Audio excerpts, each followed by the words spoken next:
అంటే చిన్నతనంలోనే మీకు సమాజం పట్ల ఒక ఉద్యమం చేయాలనే ఆలోచన ఎట్లా వచ్చింది? యాక్చువల్లీ నేను ఐఏఎస్ ఐపీఎస్ కావాలి. నేను స్కూల్లో ఫస్ట్ ర్యాంకు, హాస్టల్లో డిస్ట్రిక్ట్ ఫస్ట్.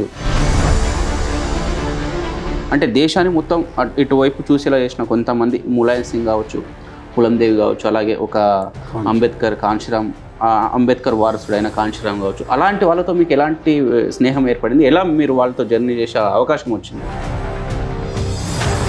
ఎందుకు మనమే బాధపడుతున్నాం, ఇది అసలు కారణం ఏందని అంటే కులం అనేది తెలుసుకున్నాం. ఎవరి వాటా వాళ్ళకు రావాలనేది నేను నిర్ణయం చేసుకున్నాను. సగం వాటా ఉన్న బీసీలకు అన్ని రంగాల్లో అవకాశాలు రావాలనేది అక్కడ బీజం పడ్డది. ఎందుకు మీరు అప్పుడే బీఎస్పీ జెండా ఎత్తుకొని ఈ రాష్ట్రానికి ఒక అధ్యక్షుడిగా ఈ రాష్ట్రంలో బీఎస్పీ పరంగా మీరు బీసీలను, బహుజన సంఘాలను, బహుజన ప్రజలను ఎన్నుకేసుకొని రాజకీయం నడిపేయలేకపోయారు? అప్పుడు ఉమ్మడి ఆంధ్రప్రదేశ్లో అంటే ఇక్కడ ఉన్న నాయకత్వం ఎందుకో అక్కడ తప్పిదం, రాజకీయ చారిత్రాత్మకమైన తప్పిదం జరిగింది. కాబట్టి ఆ పార్టీ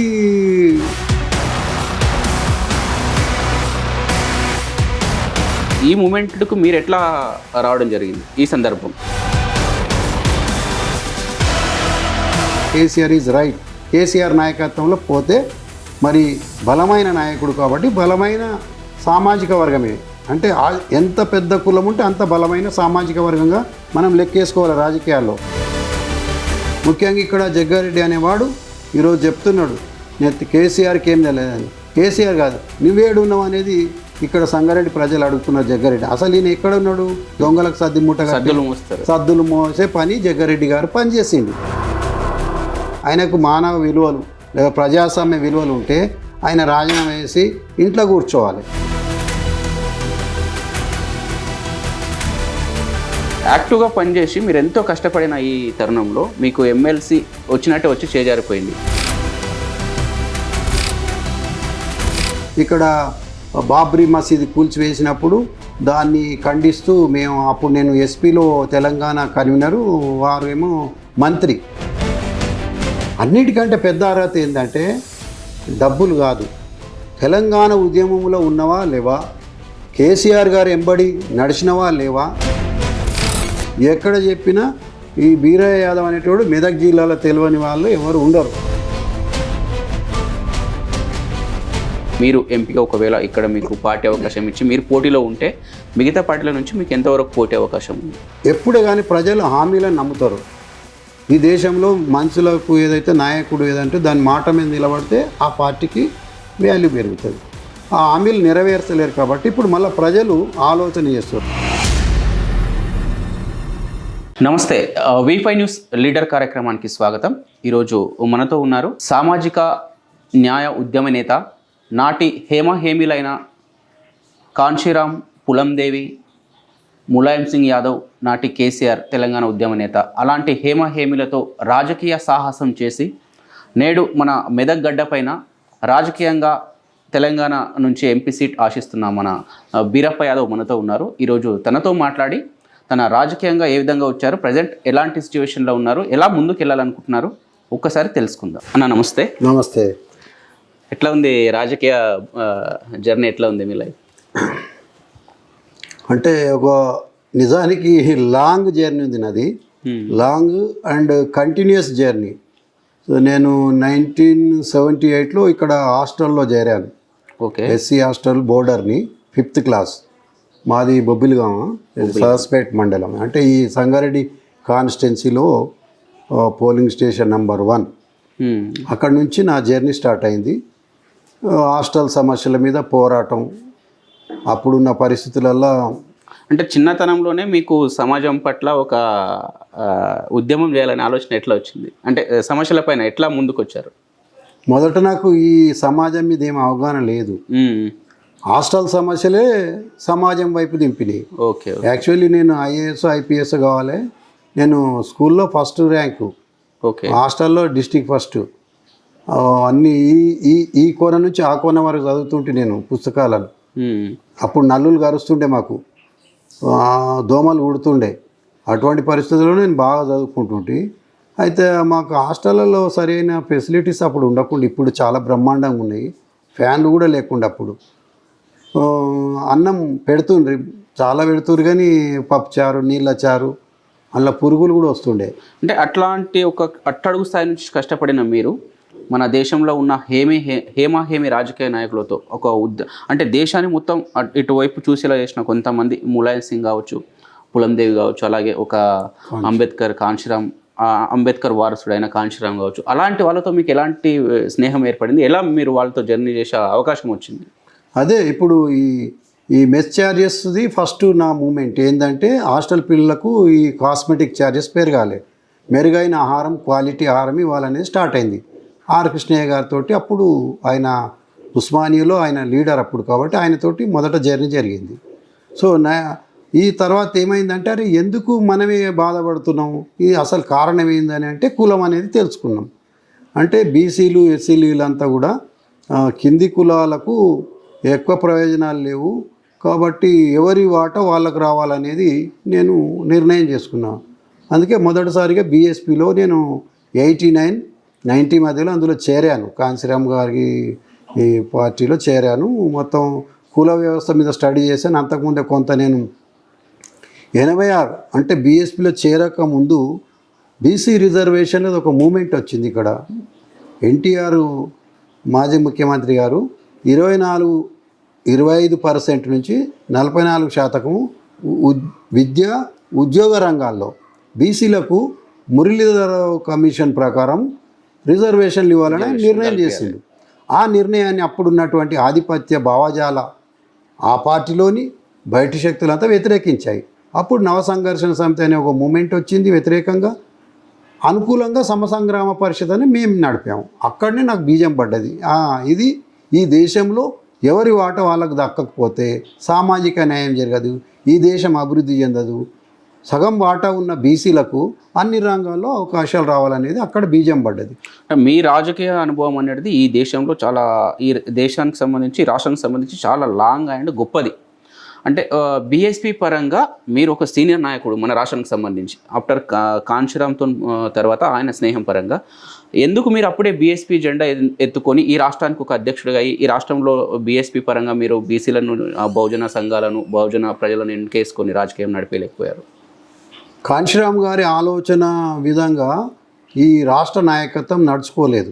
కాంశీరామ్ గారు ఏమన్నారంటే ఎన్టీఆర్ తోటి పొత్తు పెట్టుకుందాం, అప్పుడు ఉమ్మడి ఆంధ్రప్రదేశ్లో అంటే ఇక్కడ ఉన్న నాయకత్వం ఎందుకో మాకు కమ్మలు, కారంచెడు, చుండూరు, పదిరికి, కుప్పం ఏవైతున్నాయో వాళ్ళే కదా దాడులు చేసింది, ఆ కమ్మలతోటి ఎట్లా పెట్టుకోవాలని దాంతో విభేదించారు.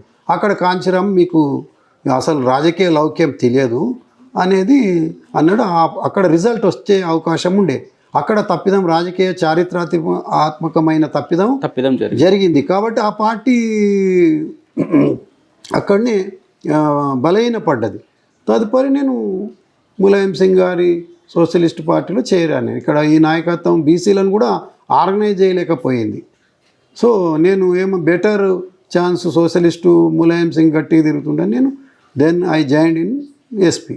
ఓకే అన్న, మీరు ములాయం సింగ్ తర్వాత బీఎస్పీ తర్వాత ఈ తెలంగాణ ఉద్యమంలో రావాల్సిన సందర్భం ఏమొచ్చింది? అలాగే మేము విన్నాం ఒక మీడియా పర్సన్గా తెలంగాణ ఉద్యమంలో కీలకంగా వ్యవహరించారు మీరు. కీలకంగా అంటే ఈ మెదక్ గడ్డ పైన ఇక్కడ సిద్దిపేట ఏరియాలో సదాశివపేట పోలీస్ స్టేషన్కి సంబంధించి ఆ ఘటన కాబట్టి, ఇంకా వేరే ఏ విధంగా ఒక జెండా పట్టుకొని లేటి దెబ్బలు తినడం వరకు ఈ మూమెంట్కు మీరు ఎట్లా రావడం జరిగింది ఈ సందర్భం? అయితే నేను ఒక 6 months తర్వాత నేను జాయిన్ అయ్యాను. మా మిత్రులు బీఎస్పీలో పనిచేసిన వాళ్ళందరూ కూడా పల్లె సంజీవే కానీ మిగతా అల్లారం రత్నయ్య అని మాదిగా దండవ ఉద్యమాన్ని నడిపిన వాళ్ళు కేసీఆర్ గారి దగ్గరికి వెళ్ళారు. కేసీఆర్ దగ్గరికి వెళ్ళినప్పుడు నేను అడిగాను కేసీఆర్ గారి ఎజెండా ఏమిటి, ఆ ఎజెండా చెప్తే నేను జాయిన్ అవుతా, నేను అధికార పార్టీ, ప్రతిపక్ష పార్టీ అని నేను ప్రజల వైపు ఉండాలని అంటే ఓకే. వాళ్ళు అడిగితే ఇక్కడ తెలంగాణలో ఎక్కువ బహుజనులు ఉన్నారు, మేమంతా పిడికెడంత మంది ఉన్నాము అని చెప్పారు. నేను జాయినింగ్ రోజు కూడా ఆ స్టేట్మెంట్ చెప్పారు కేసీఆర్ గారు. అయితే దీనికంటే ముఖ్యమైనది ఏంటంటే డాక్టర్ బాబాసాహెబ్ అంబేద్కర్ ఏం చెప్పారంటే చిన్న రాష్ట్రాల వలన చిన్న సమూహాలు అధికారంలోకి వచ్చును, అధికార వికేంద్రీకరణ జరుగును, వీళ్ళు అభివృద్ధి చెందుతారని చెప్పారు ఒక పుస్తకంలో. నేను ఆ కాంటెంట్కి నేను ఆకర్షితులై yes it is right, KCR is right, KCR నాయకత్వంలో పోతే మరి బలమైన నాయకుడు కాబట్టి బలమైన సామాజిక వర్గమే, అంటే ఎంత పెద్ద కులం ఉంటే అంత బలమైన సామాజిక వర్గంగా మనం లెక్కేసుకోవాలి రాజకీయాల్లో. సంఖ్య కాదు ఇక్కడ, బలమైన వాయిస్.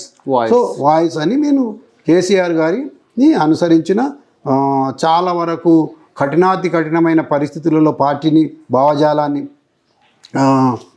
ఊరికి తీసుకుపోయినాం, పాఠశాలలకు క్లాసులు చెప్పినాం.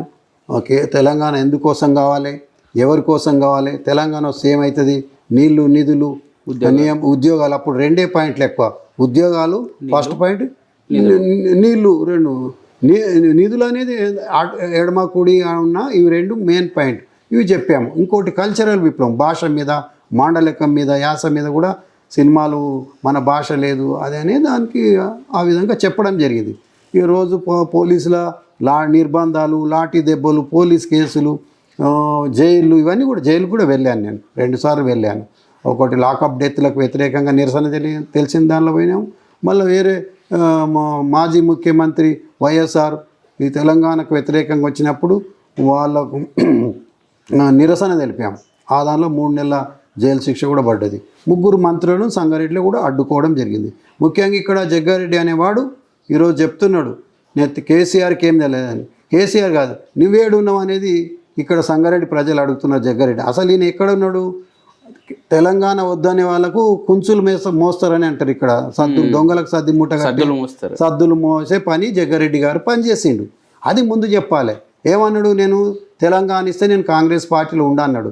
సోనియా గాంధీకి నేను లెటర్ రాస్తాడు. సంగారెడ్డి జిల్లాను తీసుకుపోయి కర్ణాటకలో కలపమన్నాడు. ఆయన నేను వేరే మాట మాట్లాడగాని ఆయనకు మానవ విలువలు లేదా ప్రజాస్వామ్య విలువలు ఉంటే ఆయన రాజీనామా వేసి ఇంట్లో కూర్చోవాలి, అంతేగాని డిస్టర్బ్ చేయదు కదా ఈ ఉన్న పాలిటిక్స్ని అంతా కూడా. ఆయన ఏది వస్తే అది మాట్లాడతాడు, సబ్జెక్ట్ లేదు, ఏమంటారు,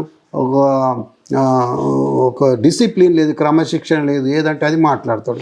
బీరప్ప యాదవ్ అంటే నాటి ఉద్యమ కాలంలో కేసీఆర్కి ఎంతో ఒక నమ్మిన బంటుగా ఉండి, ఒక స్నేహితుడిలాగా ఉండి, పార్టీ పండు పరంగా అయినా సరే నాటి ముఖ్యమంత్రి, ఉమ్మడి రాష్ట్ర ముఖ్యమంత్రి రాజశేఖర రెడ్డి కాన్వాయ్ని అడ్డుకోవడం అక్కడి నుంచి మొదలు పెడితే ప్రతి విషయంలో మీరు యాక్టివ్గా పనిచేశారు.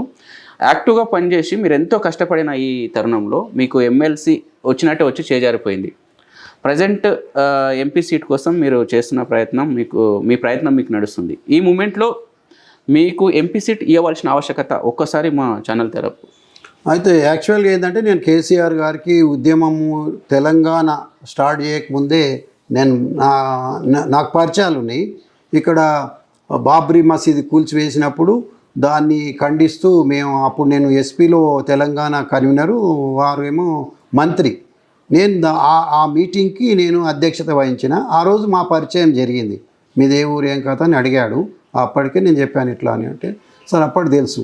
సో నేను ప్రతి మూమెంట్లో ఉన్న అన్నిటికంటే పెద్ద అర్హత ఏంటంటే డబ్బులు కాదు, తెలంగాణ ఉద్యమంలో ఉన్నవా లేవా, కేసీఆర్ గారు ఎంబడి నడిచినవా లేవా, తెలంగాణ తెచ్చిన దాంట్లో నీ షేర్ ఎంత ఉందా లేదా, నీవు తెలంగాణ ఆకాంక్ష నెరవేర్చినవా లేదా అనేది పెద్ద అర్హత నేను అనుకుంటున్నాను. పిహెచ్డి కంటే కూడా ఎక్కువ. సో ఆ అర్హత ఉంది. ఎక్కడ చెప్పినా ఈ బీరయ్య యాదవ్ అనేటోడు మెదక్ జిల్లాలో తెలియని వాళ్ళు ఎవరు ఉండరు. ఒక జనరేషన్ గ్యాప్ ఉన్నప్పటికీ కొత్త జనరేషన్ తెలియకపోయినా ఇప్పుడున్న మీడియా పరంగా పాత ఉద్యమాలను అందరు నెమ్మరు వేసుకోవాల్సిన అవసరం ఉంటుంది. కేసీఆర్ గారిని నేను అడిగాను. కేసీఆర్ గారికి నేనన్నా నాకు అవకాశం కల్పించండి, నేను ఉద్యమకారుణ్ణి, ఈ జిల్లాలో దళిత ఉద్యమాల్లో ఉన్నా, సామాజిక ఉద్యమాల్లో ఉన్నా, అలాగే బీసీ ఉద్యమాల్లో ఉన్నా, మండల్ కమిషన్ ఉద్యమాన్ని ఢిల్లీ దాకా తీసుకుపోయి కాంశీరామ్ గారి నేతృత్వంలో బోర్డ్స్ క్లబ్ దగ్గర నేను ధర్నా చేసిన, అందులో పాల్గొన్నా. సో ఇంచుమించుగా అన్ని వర్గాలకు, రైతుల ఉద్యమాల్లో ఉన్నా, కార్మికుల ఉద్యమాల్లో ఉన్న, ఇక్కడ ఎంఆర్ఎఫ్ అనే సంస్థలో ఫ్యాక్టరీలో సరి అయిన వేతనాలు, వాళ్ళకి లీవ్ లేకపోతే మొదట పోరాటం చేసిన, అక్కడ విఎస్ట్ అనే ఫ్యాక్టరీ ఉంది జైరాబాద్ దగ్గర, అక్కడ వేతనాలు పెంచిపించిన. సో ఎవ్రీ మూమెంట్లు ఉన్న, అన్ని వర్గాలతో ఉన్న, అన్ని ప్రాంతాలు తిరిగిన, అంత జీవితంలో చాలా వరకు నేను కోల్పోయినప్పటికీ నేను ఈ సమాజానికి ఏదో ఒకటి చేయాలనే తపనతోటి ఉన్నా కాబట్టి కేసీఆర్ గారు నేను అనుకుంటున్నా, నేను మొన్న పోయి కలిశాను, నీ పేరు పరిశీలన జాబితాలో ఉంది, నేను పరిశీలిస్తున్నా అని నాకు హామీ ఇచ్చారు. సో కేసీఆర్ గారు ఎవరు ఏమనుకున్నా కేసీఆర్ గారు నాకు ఈసారి ఎంపీ టికెట్ ఇస్తారు, వాళ్ళు ఆశీర్వదిస్తారు, వాళ్ళ అండదండలు ఉంటాయి. అలాగే ఈ జిల్లాలో యాక్టివ్ మంత్రిగా ఉన్నట్టు మొన్నటి వరకు పూర్వ మంత్రి హరీష్ రావు గారి అండదండలు కూడా నాకు ఉంటాయి. ఈ జిల్లాలోని గెలిచిన ఎమ్మెల్యేలు ఎంపీలందరూ కూడా నాకు మద్దతు ఇస్తారు. అలాగే అన్నిటికంటే ముఖ్యం, నేను కలిసి అడుగులేసినటువంటి ఉద్యమంలో అటుకులు తిని బాధపడి దోస్తాన్ చేసిన దోస్తులందరూ నేను ఎంపీ కావాలని కోరుకుంటున్నారు. అలాగే ప్రజలు ఆ పార్టీ అని కాదు, నా కాంగ్రెస్లో ఉన్నవాళ్ళు, బీజేపీలో ఉన్నవాళ్ళు, అందరు కార్యకర్తలు నా శ్రేయభిలాషులు. మీరు ఎంపీ అయితే అన్ని వర్గాలకు న్యాయం జరుగుతుందని ప్రజల నుంచే వచ్చిన మాట. కాబట్టి నేను మళ్ళొకసారి కేసీఆర్ గారికి, అధిష్టానానికి, కేటీఆర్ వర్కింగ్ ప్రెసిడెంట్ కేటీఆర్ గారికి, మా జిల్లా మంత్రిగా పనిచేసిన హరీష్ రావు గారికి, మా జిల్లా ఎమ్మెల్యేలకు, ముఖ్యంగా క్యాడర్కు, తెలంగాణ ఉద్యమకారులకు కోరుతున్న నాకు అవకాశము కల్పించాలని, అలాగే మెదక్ పార్లమెంటరీ నియోజకవర్గంలో ఉన్న అన్ని వర్గాల ప్రజలకు మీ అందరి ఆశీస్సులు ఉండాలి. మీరందరూ నాకు ఓటు వేసి నన్ను పార్లమెంటుకి పంపాలి. పార్లమెంటులో తెలంగాణ బలాన్ని వినిపిస్తా. అలాగే ఈ పార్లమెంటు పరిధిలో ఉన్నటువంటి విద్య, వైద్యము, రోడ్లు, సామాజిక ఇష్యూస్ అన్నీ కూడా నేను అక్కడ చేస్తా. నాకు రాజ్యాంగం మీద కొంత అవగాహన ఉంది. అంబేద్కర్ గారి ఫిలాసఫీ నమ్మిన, పూలే గారి ఫిలాసఫీ నమ్మిన, ఛత్రపతి శివాజీ, ముఖ్యంగా ఆనాడు గెరిల్లా యుద్ధం చేసినటువంటి ఛత్రపతి శివాజీ, మరి సెక్యులరిజం ఏ విధంగా ఉన్నదో అన్ని కులాలను కలుపుకొని ఆయన సైన్యాధ్యక్షులను కూడా ఆయన దౌలత్ ఖాన్ను పెట్టుకున్నాడు. ఇవన్నీ కూడా ఆ సెక్యులరిజం తోటి నేను ముందుకు పోవాలనుకున్నాను. ఈ దేశం అంటే మట్టి కాదు, దేశం అంటే మనుషులు అని గురజాడ అప్పారావు చెప్పారు. దేశం అంటే ప్రాంతం కాదు, దేశంలోని అన్ని కులాల మనుషులు, అన్ని వర్గాల మనుషులు, ఈ డైవర్సిటీ ఏదైతుందో ఆ విధంగా రావాలి. భిన్న సంస్కృతులు ఉండాలి, ఏకత్వం ఉండాలి. అదే భారతదేశం. ఒక సాటి మనిషిని ప్రేమించడం, సోదర భావంతో ఉండడమే దేశభక్తి అని నేను కోరుకుంటున్నాను. ఇప్పుడు ఈ సిచ్యువేషన్లో రీసెంట్గా మనకు తెలంగాణ అసెంబ్లీ ఎన్నికలు జరిగినాయి. ఈ ఎన్నికల్లో మనకు కేసీఆర్, బీఆర్ఎస్, టీఆర్ఎస్ పార్టీ ఒక తక్కువ మెజార్టీతో ఓడిపోవడం జరిగింది. ఇక్కడ ఈ మెదక్ పార్లమెంట్ నియోజకవర్గంలో టీఆర్ఎస్ ఎంత స్టాండర్డ్గా ఉంది, అలాగే అధికారంలో ఉన్న కాంగ్రెస్ అలాగే బీజేపీ పార్టీలు మీకు ఎంతవరకు పోటీనిచ్చే అవకాశం ఉంది? మీరు ఎంపీగా ఒకవేళ ఇక్కడ మీకు పార్టీ అవకాశం ఇచ్చి మీరు పోటీలో ఉంటే మిగతా పార్టీల నుంచి మీకు ఎంతవరకు పోటీ అవకాశం ఉంది? నిజానికి బీఆర్ఎస్ ఓటమి చెందింది. దాన్ని ఎవరైనా ప్రజాస్వామ్య యుద్ధంగా మనం ఒప్పుకోవాలి. సో ఓటమి టెక్నికల్గా చెందిందా, ఎట్లా చెందిందా అనేది అని కాకుండా వాళ్ళు అధికారంలోకి వచ్చారు. ఏం చెప్పి వచ్చారు అనేది ఇంపార్టెంట్. వాళ్ళు హామీలు ఇచ్చారు, 6 హామీలు అన్నారు. 6 ఇంటూ మళ్ళా పిల్ల హామీలు కూడా ఉన్నాయి. అవును. ఆ హామీలన్నీ కూడా ఈ మధ్యకాలంలో వాళ్ళు విఫలమైనట్టే చెప్తున్నారు. సో మహిళలకు 2500 పింఛన్ కానీ, 500 గ్యాస్ సిలిండర్ కానీ, 2 లక్షల రూపాయల ఇప్పుడు వెళ్ళండి, నేను 9 తారీఖు వస్తా, బ్యాంకుకి వెళ్ళండి, మీరు తెచ్చుకోండి, 2 రుణాలు తీసుకొని వాళ్ళు ఉంటే అని చెప్పడం కానీ, దానికి డేట్ పెట్టలే. 100 రోజులని అన్నారు కానీ వెంబడి అన్నారు. అవేం చేయట్లేదు, ఫెయిల్ అయ్యారు. ఎప్పుడే కానీ ప్రజలు హామీలను నమ్ముతారు. ఈ దేశంలో మనుషులకు ఏదైతే నాయకుడు ఏదంటే దాని మాట మీద నిలబడితే ఆ పార్టీకి వాల్యూ పెరుగుతుంది. ఆ హామీలు నెరవేర్చలేరు కాబట్టి ఇప్పుడు మళ్ళీ ప్రజలు ఆలోచన చేస్తారు. రైతు బంధు సరిగా పడతలేదు, అక్కడ కులం మతం లేకుండా 1000 కోట్ల కార్పొరేట్లు రుణాలు తీసుకుంటే 12 లక్షల కోట్ల రూపాయలను మాఫీ చేసిన కేంద్ర ప్రభుత్వమును అడగకుండా రైతులకు ఇస్తే ఆ రైతులు 54% వ్యవసాయ రంగంలో ఉపాధి ఉద్యోగ అవకాశాలు కల్పిస్తున్నటువంటి దాన్ని వ్యతిరేకిస్తే ఎట్లా? అలాగే మానవ జీవన విధానానికి ఏదానికి మొత్తం కూడా నీళ్ళే అత్యంత అమూల్యమైంది. గంగా టు ఓల్గా, ఓల్గా టు గంగా అనే పుస్తకంలో ఏం చెప్పారంటే మానవ జీవన పరిణామం అంతా అక్కడ చెప్పారు. నీళ్లు లేకపోతే బతుకు లేదు. కాబట్టి నీళ్ళకి ఎక్కువ ఇంపార్టెన్స్ కేసీఆర్ గారు ఇచ్చారు. కాళేశ్వరాన్ని కట్టారు. దానిలో అది ఉన్నది అంటే రిపేర్ ఎట్లయినా చేసుకోవాలి. ఓ చిన్న బల్బు పోతే పెట్టుకోం మనం. దాన్ని చేయకుండా అల్లరి వల్లరి చేసి నువ్వు ముఖ్యమంత్రి ఓకే కేసీఆర్ నచ్చకుండా నీకు కేసీఆర్ కంటే మంచి పనులు చేయు, కంటిన్యూగా మేము వద్దంటలేము. కేసీఆర్ కూడా అదే అన్నారు. ఎవరు కూలగొట్టారు ప్రభుత్వాన్ని? మీరు తట్టుదలి తుమ్మి కింద పడితే ఎవరేం చేయలేరు. కానీ మేము 5 ఏళ్ళు కాంగ్రెస్ ప్రభుత్వం ఉండాలని కోరుకుంటున్నాం, మంచి పనులు చేయాలనుకుంటున్నాం. 5 ఏళ్ళ తర్వాత ప్రజలు రెండింటిని బేరీ చేసుకొని మార్పిస్తారు. కానీ ఈ పార్లమెంట్ ఎన్నికల్లో తెలంగాణ గలము ఉండకపోతే ఈ నీళ్లు నిధులు ఇవన్నీ నియామకాలు కానీ అది టీఆర్ఎస్ ఈ తెలంగాణ సమాజాన్ని మమేకం చేసి అన్నీ కలిసి ఉన్నది కాబట్టి ఆ నిర్మాణంలో మా బాధ్యత ఉంది. కాబట్టి తెలంగాణ గలం ఉండాలంటే మెజారిటీ ఎంపీ సీట్లు బీఆర్ఎస్కి ఇవ్వాలి, కారు గుర్తుకేయాలి. కేసీఆర్ నాయకత్వాన్ని తెలంగాణ ప్రజలు మరొకసారి బలపరచాలి. కేసీఆర్ బలపడితే తెలంగాణ బలపడుతుంది, కేసీఆర్ బలహీన పడితే తెలంగాణ వీక్ అవుతుంది అనేది నేను చెప్తున్నాను. ఇప్పుడు ప్రజెంట్ ఉన్న కాంగ్రెస్ ప్రభుత్వం, మన గౌరవ ముఖ్యమంత్రి రేవంత్ రెడ్డి గారు కొన్ని సందర్భాల్లో ఏవైతే 6 గ్యారెంటీలు కావచ్చు, ఇంకా ప్రభుత్వ పథకాలు ఏవైనా వాటికి ప్రతిదానికి తెల్ల రేషన్ కార్డు అనే ఒక ప్రామాణికం అనేది ఒక వాయిస్ వినిపిస్తుంది మనకు. మీ బీఆర్ఎస్ పార్టీ నుంచి కావచ్చు, బీజేపీ నుంచి కావచ్చు, ఇక్కడ అధికార పార్టీ నుంచి, ప్రభుత్వ రూలింగ్లో ఉన్న పార్టీ నుంచి కావచ్చు. ఈ వైట్ రేషన్ కార్డు అనేది ఒక ప్రామాణికం అనే దానిపైన మీరు ఏ విధంగా స్పందిస్తారు? 2 మాటలు చెప్పాడు ముఖ్యమంత్రి రేవంత్ రెడ్డి గారు. రేషన్ కార్డు ప్రామాణికం కాదు అని ఒకసారి చెప్పాడు.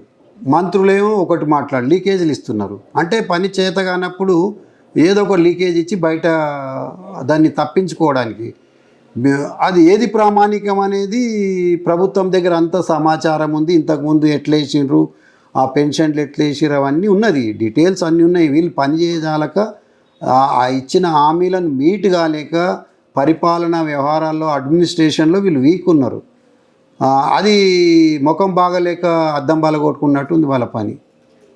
ఇప్పుడు ఈ ప్రజెంట్ ఈ ఎంపీ ఎలక్షన్లో మీరు గనక మీకు కేసీఆర్ అవకాశం ఇచ్చి ఎంపీగా మీరు ఎన్నికల్లో నిలబడి మీరు ఎంపీగా గెలిస్తే ఈ మెదక్ పార్లమెంట్ నియోజకవర్గంలోని మిగతా కాన్స్టిట్యున్సీలను మొత్తం ఏ విధంగా డెవలప్మెంట్ చేస్తారు? అంటే ఇక్కడ ఉన్న ఈ మెదక్ పార్లమెంట్ను, ఈ నియోజకవర్గాలను ఎట్లా డెవలప్మెంట్ చేయాలంటే మీకు ప్రత్యేకమైన ఏమైనా థాట్స్ ఉన్నాయా? అంటే ఈ పార్లమెంట్ నియోజకవర్గాన్ని ఇట్లా చూడాలనుకుంటున్నట్టు అట్లాంటివి. జనరల్గా ఏంటంటే ప్రభుత్వాలు కొన్ని ఆటోమేటిక్గా ఫండ్స్ వస్తాయి. అది ఎంపీలు కొట్లాడినా, ఎమ్మెల్యేలు కొట్లాడకపోయినా కొన్ని నిధులు కొన్ని అభివృద్ధి పనులు జరుగుతాయి. కానీ ప్రత్యేకంగా ఇప్పుడు సపోజ్ ఆదిలాబాద్ ఉంది అనుకోండి, ఆదిలాబాదులో ప్రత్యేకంగా గోండుల విషయం కానీ, లంబాడీల కోయల విషయం కానీ అక్కడ తెలిసిన వాళ్ళు ఆ ఏమేమి సమస్యలు అనేది కేంద్రం దృష్టికి తీసుకుపోయారు అనుకోండి, ప్రత్యేక నిధులు వస్తాయి కదా. అట్లనే మెదక్ జిల్లాలో కూడా ప్రత్యేకంగా ఇక్కడ కేంద్రీయ విద్యాలయాలు కావాల్సిన అవసరం ఉంది. అలాగే ఇప్పుడు సింగూరు, సంగమేశ్వర, బసవేశ్వర ఇవన్నీ కెనాల్స్ ఉన్నాయి. దేశం అంటే మరి రాష్ట్రాల నుంచి పన్నులు వసూలు చేసేసే కాదు కదా. ఇక్కడి పన్నులను తీసుకున్నాక ఆ పన్నులు ఇక్కడ ఇవ్వాలి కదా. సౌత్ రాష్ట్రాలు ఎక్కువ పన్నులు కడుతున్నాయి, కుటుంబ నియంత్రణ పాటిస్తున్నది, ఎడ్యుకేషన్ అండ్ హెల్త్ మీద. మరి ఈ డబ్బులని పోయి అక్కడ పెడుతున్నావు కాబట్టి మా నిధులు మాకు రావాలి కదా. వెనుకబడ్డ ప్రాంతాలకు ఇవి వద్దంటలేం, భారతీయులమంతా ఒకటే. కానీ డెవలప్మెంట్ అయిన వాళ్ళకి చేయమంటే ఎట్లయితుంది, ఆగిపోతుంది కదా. కాబట్టి ఇక్కడ విద్యకు, వైద్యానికి, అలాగే ఈ నీటి వనరుల ప్రాజెక్టుల కోసం కేంద్రంతో పోరాడతాము. ప్రత్యేకంగా నాకు కొంత సబ్జెక్ట్ ఉంది కాబట్టి ఈ విషయంలో, నీళ్ళ విషయంలో, నిధుల విషయంలో తెలుసు. నాకు 90s నుంచి నేను ఢిల్లీ వెళ్తాను కాబట్టి ఢిల్లీ రాజకీయాలు కూడా తెలుసు. వాళ్ళు ఎట్లా బిహేవ్ చేస్తారు, ఏ విధంగా మనం పోరాటం చేసి సాధించుకోవాలనేది నాకు పార్లమెంటరీ బిజినెస్ తెలుసు. కాబట్టి నేను తప్పకుండా సాధిస్తా. మెరుగైన నంబర్ 1 పార్లమెంటేరియన్ ఇన్ తెలంగాణ కాదు, నంబర్ 1 పార్లమెంటేరియన్ ఇన్ పార్లమెంట్ అని పేరు తెచ్చుకుంటా. ఓకే, మీరు బీరప్ప యాదవ్ అంటే గత 50-60 సుమారుగా ఒక 40-30 సంవత్సరాల నుంచి సామాజికంగా ఎంతో ఖర్చు పెట్టారు. ప్రతిదానికి పేదవాళ్ళకైతేమైనా, సామాజిక కొన్ని సమస్యలపైన, ఇంకా దేవాలయాలైనా, ఇంకా ఏ విధంగా అయినా ఏదైనా సమస్య నుంచి మీ దగ్గరికి వస్తే సుమారుగా తెలంగాణ ఉద్యమంలోనే కావచ్చు, టీఆర్ఎస్ పార్టీకి కావచ్చు, మీరు స్వయంగా మీ ఆస్తిని దారబోసిన సందర్భాలు ఉన్నాయి. అట్లాంటి సిచ్యువేషన్లో మీరు ఎట్లా ఫీల్ అయ్యారు? అంటే అప్పుడు మేమేమనుకుంటుంటామంటే ప్రజలకు సేవ చేస్తేనే నాయకులు అవుతారు, మెప్పు పొందుతారని అప్పుడు ఉండే. నాకు ఎన్నో అవకాశాలు వచ్చినాయి. జనరల్గా నేను ఏమన్నా పనులు చేసుకున్న ఆ నిధులను కూడా నేను పార్టీకి ఖర్చు చేసిన. అట్లనే కుల సంఘాల మీటింగ్లకు కూడా ఖర్చు చేసిన. అంటే అన్నిటికంటే విలువైనది వయస్సు. ముఖ్యంగా మనిషి ఏంటంటే ఏదో 100 ఏళ్ళు బతుకుతారంటారు, నిజానికి 100 ఏళ్ళ ఆయుష్ కాదు. బాల్యమే 10-12 ఏళ్ళు పోతుంది, అందులో చదువు పోతుంది, తర్వాత వృద్ధాప్యం వస్తుంది. ఏది 10-15 ఏళ్ళు మనిషి సుఖంగా ఉంటాడు. మేము ఒక్క జనరేషను పార్టీకి జనరేషన్ కంటే ఎక్కువ పని చేసినాం. తెలంగాణ ఉద్యమం 14 ఏళ్ళు అంటే చిన్న విషయమా? ఒక మనిషి ఆయుష్, చెమట సుక్కలు, రక్తం అంటే చాలా గొప్ప విషయం అది. ఇవన్నీ చేసినా కానీ ఎందుకోసం మా ప్రజలు అని చేసినాం. ప్రజలే దాన్ని నాకు రుణపడి ఉన్నారు. నేను ప్రజలకు రుణపడి లేను. ప్రజలు ఆ రుణం నా తీర్చుకోవాలి. నేను ప్రజలకు చేసిన సమాజం మారాలని, అన్ని వర్గాల ప్రజల కోసం చేసిన తెలంగాణ ఉద్యమంలో ఉన్న ప్రజలను నమ్మిన నేను. ప్రజలు టైం వచ్చినప్పుడు వాళ్ళు నాకు మద్దతుగా ఉంటారు. ఈ ఎంపీ ఎన్నికల్లో చాలా కాల్స్ వస్తున్నాయి నాకేమంటే, అన్న నీకు టికెట్ కన్ఫామ్ అయితే డబ్బులు ఉన్నాయా లేవా ఇవన్నీ ఏం చూడము, నువ్వు విన్నింగ్ అని చెప్తున్నారు అన్ని పార్టీల నుంచి. కొన్ని సర్వే సంస్థలు కూడా, కొన్ని నేషనల్ సర్వే సంస్థలు కూడా మీ పైన సర్వే నిర్వహిస్తే మీరు నెంబర్ 1లో ఉన్నారు. మెదక్ పార్లమెంట్ నుంచి బీరప్ప యాదవ్ ఏ పార్టీ నుంచి వెళ్ళినా గెలుస్తాడని ఒక సర్వే రిపోర్ట్లు కూడా వస్తున్నాయి. ఈ సర్వే నివేదికలు మీరు కేసీఆర్ గారికి ఇంకా మీ అధిష్టానానికి ఏమైనా పంపారా? ఆ విధంగా ఏమైనా ప్రయత్నాలు ఏమైనా నడుస్తుంది? అంటే నాకు ఒక 1 year బ్యాక్ పార్టీ సర్వే చేసినట్టు ఒకటి ఉంది. వాళ్ళు తర్వాత చేసిన వాళ్ళు కాంటాక్ట్ అయ్యారు. మీది 65 నుంచి 72% వచ్చింది మీ సర్వే, ఇండివిజువల్గా వచ్చింది, పార్టీది కలిపి అని చెప్పారు. ఇక్కడ ఈస్ట్లో తక్కువ వచ్చింది, వెస్ట్లో నేను వెస్ట్ మెదక్, ఈస్ట్ మెదక్ అక్కడేమో పార్టీ బలంగా ఉంది, ఇక్కడేమో క్యాండిడేట్ను అని చెప్పారు. తర్వాత ఈ మధ్య కాలంలో ఎవరో వేరే పార్టీలు సర్వే చేసుకున్నాయి, ఆ సర్వే రిపోర్ట్ బయటకు వచ్చింది. ఏంటంటే ఇండివిజువల్గా చేసారు, పార్టీల పరంగా చేశారు. సో ఇది ఇక్కడ కేసీఆర్ గారి సొంత జిల్లా ఒకటి, ఉమ్మడి మెదక్ జిల్లా. అలాగే కష్టపడి ఈ పని చేసి హరీష్ రావు గారి సొంత జిల్లా. కాబట్టి ఉన్న 7 పార్లమెంట్లు నియోజకవర్గంలో అసెంబ్లీలో 6 గెలిచాం. అంటే అదొక ప్లస్ పాయింటే కదా మాకు. సో అది అన్నీ కలిపి ఏంటంటే ఇక్కడ మనకు పార్టీకి చాలా అనుకూలమైన పరిస్థితులు ఉన్నాయి. అందుకు చాలా నల్లేరు మీద నడకలాగా ఉంటుంది బీఆర్ఎస్కి ఇక్కడ. అంటే చివరిగా మా ఛానల్ తరపు నుంచి మీ కేసీఆర్ గారికి, మీ అధిష్టానం, మీ నాయకుడికి, మీ కేటీఆర్ వర్కింగ్ ప్రెసిడెంట్కి, మీ హరీష్ రావు గారికి మీకు టికెట్ ఇవ్వవలసిన ఒకసారి వివరించి చెప్పండి. నమస్తే. ముఖ్యంగా తెలంగాణ రాష్ట్రాన్ని సాధించిన కేసీఆర్ గారికి, అలాగే వర్కింగ్ ప్రెసిడెంట్, ఐటీని మరి ప్రపంచ స్థాయిలో నిలిపినటువంటి ఐటీ మున్సిపల్ శాఖ మంత్రిగా పనిచేసిన, పూర్వ మంత్రిగా పనిచేసిన కేటీఆర్ గారికి, ఈ జిల్లాలో జెట్ స్పీడ్తో అభివృద్ధిని సాధించి అన్ని వర్గాలను ఆకట్టుకొని హార్డ్ వర్కర్గా పేరు పొందిన మా పెద్దన్న హరీష్ రావు గారికి, ఈ జిల్లాలోని ఎమ్మెల్యేలకు, ఎంపీలకు, అలాగే ముఖ్యంగా తెలంగాణ ఉద్యమంలో పాల్గొన్న తెలంగాణ క్యాడర్కి, ఉద్యమకారులకి అందరికీ విజ్ఞప్తి చేస్తున్నా, నాకు సీటు ఇవ్వాల్సిందిగా మరొకసారి కేసీఆర్ గారి ఆశీస్సులు, జిల్లా ఎమ్మెల్యేలు హరీష్ రావు గారి ఆశీస్సులు, కేటీఆర్ గారి ఆశీస్సులు, మా కవిత చెల్లెమ్మ గారి ఆశీస్సులు నాకు ఉండాలని, నాకు టికెట్ ఇచ్చినట్లయితే బంపర్ మెజార్టీతో మీ అందరి ఆశీస్సులతో మెదక్ జిల్లాలోని మెదక్ పార్లమెంట్ నియోజకవర్గంలో ప్రజలందరూ ఓట్లు వేయడానికి సిద్ధంగా ఉన్నారు. అక్కడ ఈ కులం ఆ కులం అని కాదు, అన్ని వర్గాలు నా వెన్నంటి ఉన్నారు, నాకు మద్దతు ఇస్తారు. తప్పకుండా నేను పార్లమెంట్లో అడుగు పెట్టాలనే ఆశ ఉంది, తెలంగాణ గళాన్ని వినిపించాలనే ఆశ ఉంది. పార్టీ నా కోరికను మన్నించి, నాకున్న అర్హతలు ఏంటంటే నేను తెలంగాణ ఉద్యమకారిని, ఒక బీసీని, కాబట్టి బీసీలకు తక్కువ ప్రాతినిధ్యం ఉన్నది. ఈ సందర్భంలో బీసీలకు ప్రాతినిధ్యము అన్ని పార్టీలలో పెంచాల్సిన అవసరం ఉంది. బీఆర్ఎస్లో కూడా నాకు ఒక బీసీగా, తెలంగాణ ఉద్యమకారునిగా అవకాశం ఇచ్చి నన్ను పార్లమెంటుకు పంపాల్సిందిగా మీతో విజ్ఞప్తి చేస్తున్నా, వేడుకుంటున్నా. జై భారత్, జై తెలంగాణ, జై కేసీఆర్, జై బీఆర్ఎస్. ఇది ఈరోజు మన V5 న్యూస్ లీడర్ కార్యక్రమం. మెదక్ పార్లమెంట్ నుంచి బీఆర్ఎస్ పార్టీ నుంచి టికెట్ ఆశిస్తున్న బీరప్ప యాదవ్ సామాజికంగా, అలాగే రాజకీయంగా, అన్ని కులాల వైజ్గా ఒక మంచి పేరున్న, ఒక మంచి సేవకుడిగా, సామాజిక నేతగా మంచి పేరున్న వ్యక్తి. బీఆర్ఎస్ అధిష్టానం కేసీఆర్ గారు, కేటీఆర్ గారు, అలాగే హరీష్ రావు మా జిల్లా మంత్రి నాకు అవకాశం ఇస్తే, ఎంపీగా అవకాశం ఇస్తే ఇక్కడ ఒక మంచి మెజార్టీతో గెలిచి నా మెదక్ పార్లమెంట్ నియోజకవర్గంలోని 7 నియోజకవర్గాలను ఈ దేశంలోనే ఒక నెంబర్ 1 పార్లమెంట్ నియోజకవర్గంగా తీర్చిదిద్ది ఇక్కడ సమస్యలను ఇక్కడ ప్రజల సమస్యలపైన పోరాడి ఎంతో అభివృద్ధి సాధిస్తానని ఒక ఉద్యమ నేతగా ఒక సామాజిక నేపథ్యం కలిగిన నాకు అవకాశం ఇవ్వాలని, ఒక బీసీ బిడ్డగా నాకు అవకాశం ఇవ్వాలని వేడుకుంటున్నాడు. కెమెరామెన్ భరత్తో సాయిరాజ్, సంగారెడ్డి.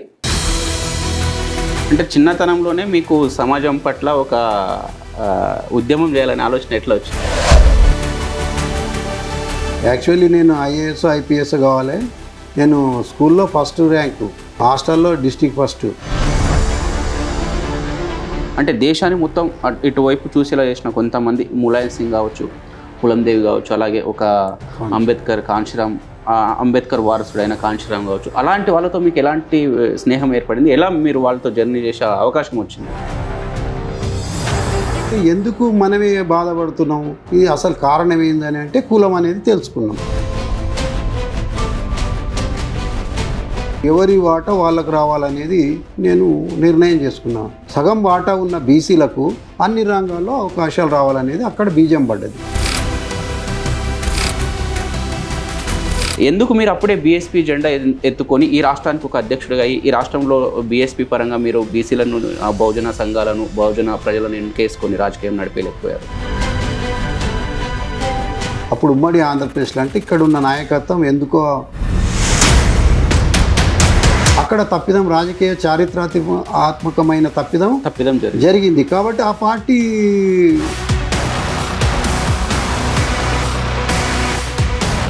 ఈ మూమెంట్కు మీరు ఎట్లా రావడం జరిగింది ఈ సందర్భం? KCR is right. కేసీఆర్ నాయకత్వంలో పోతే మరి బలమైన నాయకుడు కాబట్టి బలమైన సామాజిక వర్గమే. అంటే ఎంత పెద్ద కులం ఉంటే అంత బలమైన సామాజిక వర్గంగా మనం లెక్కేసుకోవాలి రాజకీయాల్లో. ముఖ్యంగా ఇక్కడ జగ్గారెడ్డి అనేవాడు ఈరోజు చెప్తున్నాడు, నేను కేసీఆర్కి ఏం తెలియదని. కేసీఆర్ కాదు, నువ్వేడున్నావు అనేది ఇక్కడ సంగారెడ్డి ప్రజలు అడుగుతున్నారు జగ్గారెడ్డి. అసలు ఈయన ఎక్కడ ఉన్నాడు? దొంగలకు సద్దులు మోసే పని జగ్గారెడ్డి గారు పనిచేసిండు. ఆయనకు మానవ విలువలు లేదా ప్రజాస్వామ్య విలువలు ఉంటే ఆయన రాజీనామా వేసి ఇంట్లో కూర్చోవాలి. యాక్టివ్గా పనిచేసి మీరు ఎంతో కష్టపడిన ఈ తరుణంలో మీకు ఎమ్మెల్సీ వచ్చినట్టే వచ్చి చేజారిపోయింది.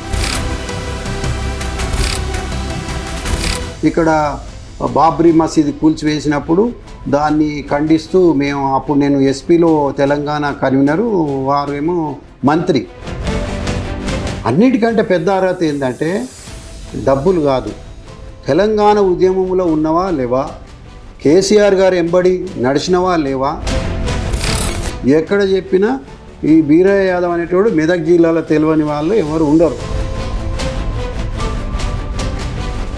మీరు ఎంపీగా ఒకవేళ ఇక్కడ మీకు పార్టీ అవకాశం ఇచ్చి మీరు పోటీలో ఉంటే మిగతా పార్టీల నుంచి మీకు ఎంతవరకు పోటీ అవకాశం ఉంది? ఎప్పుడే కానీ ప్రజలు హామీలను నమ్ముతారు. ఈ దేశంలో మనుషులకు ఏదైతే నాయకుడు ఏదంటే దాని మాట మీద నిలబడితే ఆ పార్టీకి వాల్యూ పెరుగుతుంది. ఆ హామీలు నెరవేర్చలేరు కాబట్టి ఇప్పుడు మళ్ళీ ప్రజలు ఆలోచన చేస్తారు.